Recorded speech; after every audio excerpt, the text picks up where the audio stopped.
This is the Fox News Alert. I'm Elizabeth Pran in Washington, D.C. We continue to cover the explosion in West Texas at a fertilizer plant. Joining us now on the phone is Becca Stroud. Becca, I wanted to bring you back because we did get cut off. For our viewers who are just joining us, you work at Hillsboro, Texas at a Motel 6. You said you were about 20 miles from the scene and you still felt the blast. Can you just recap that for me? It was pretty emotional. Sure, yeah, it is extremely. I've never experienced anything like that before, where the percussion of an explosion actually affected where I was this far away. But I was with a guest. Literally, all four of our lobby doors got blown open and slammed shut, to the point where another guest came out of his room and was inquiring, was it the thunderstorm, an earthquake, what was going on? Really unbelievable. Now, I just wanted to ask you one last question, a little bit about the community. You're going to be in our thoughts and prayers, obviously, all day today and for months and years to come. Can you give us a sense of what the community is like there? It seems like a very close-knit community. It absolutely is. I definitely equate it to a nice, simple, small, quaint hometown. Everybody knows everybody, and most definitely this community is going to be rallying around each other as well as all the surrounding communities. Yeah, we heard from the sheriff earlier, perhaps over 100 injuries, that you do have fatalities within the community, although that number has not yet been released. So, Becca, I really appreciate you joining us. We'll be thinking of you, and we wish you all the best. Thank you. Thank you, and my hearts and prayers go out to everyone involved. Absolutely. Thank you. Bye. Joining us now on the phone is Todd Starnes from Fox News Radio. Todd, you have been giving us a lot of new information tonight. It seems like it's a very dire situation. In fact, still a small flame smoldering, and sounds like there is still toxic fumes being emitted from the facility. What else are you hearing?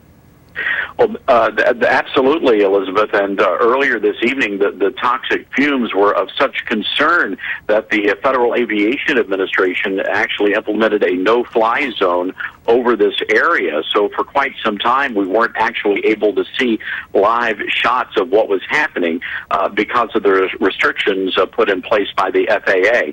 And of course, the toxic fumes were a reason to evacuate many people from a triage that had been set up on the high school football field there in the town of West.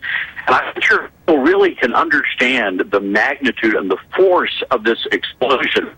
In the press conference likened it to the Oklahoma City bombing, just the power of that fertilizer exploding.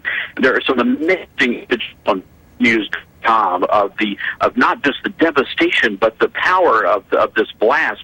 It literally ripped the back end off of a white pickup truck and blew the windows out. And we're hearing stories like that all across town. You know, Wednesday night in Texas is normally church night. Folks were coming out from their Wednesday evening prayer meetings and Bible studies, and all of a sudden they were thrust right into this explosion that happened around 8 o'clock Central Time, and many people did not get a lot of warning. We do have some new information to share from the Dallas Morning News. They are telling us, first of all, that the American Red Cross, they are dispatching personnel from all across the region to help really hundreds of people try to find some place to sleep and some place to live in the coming days. But we also understand that there are people that are not accounted for. And among those who are not accounted for are the firefighters who were on the scene when this explosion happened. Right now, they don't know where those firefighters are, and that is a concern for for the rescuers as they go door to door, searching house to house to try to find survivors. Now, that's a point that I wanted to make. For people who are just joining us, it sounds like that there were two explosions. Can you give us a little bit of an indication of what you know of a timeline? Was there a fire beforehand, and were those firefighters already on scene, just to clarify for our viewers? That's right. There had earlier in the day there had been some sort of a fire that had broken out, a small fire. Apparently, water got sprayed on the ammonium nitrate, and then it exploded, just like and as the Dallas Morning News is reporting, just like the Oklahoma City bomb. So there had been an earlier incident.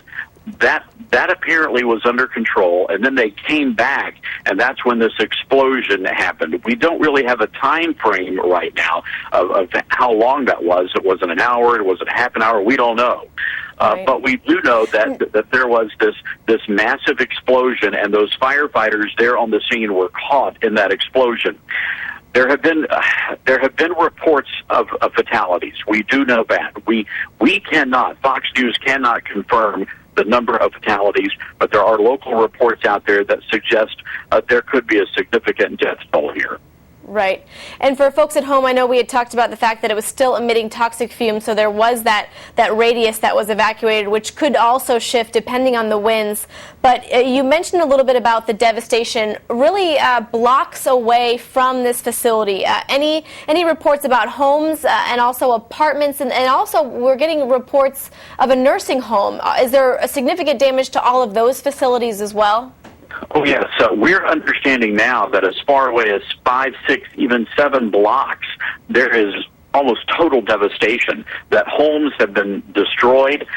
This apartment complex looks like it has been gutted. I mean, it's like a skeleton, I think, is the term the state trooper used to describe the damage in that press conference. There is also a nursing home that sustained heavy damage. They had to evacuate around 100 or so patients. Now, some of those individuals, some of the elderly, were injured by the glass, the force of the explosion.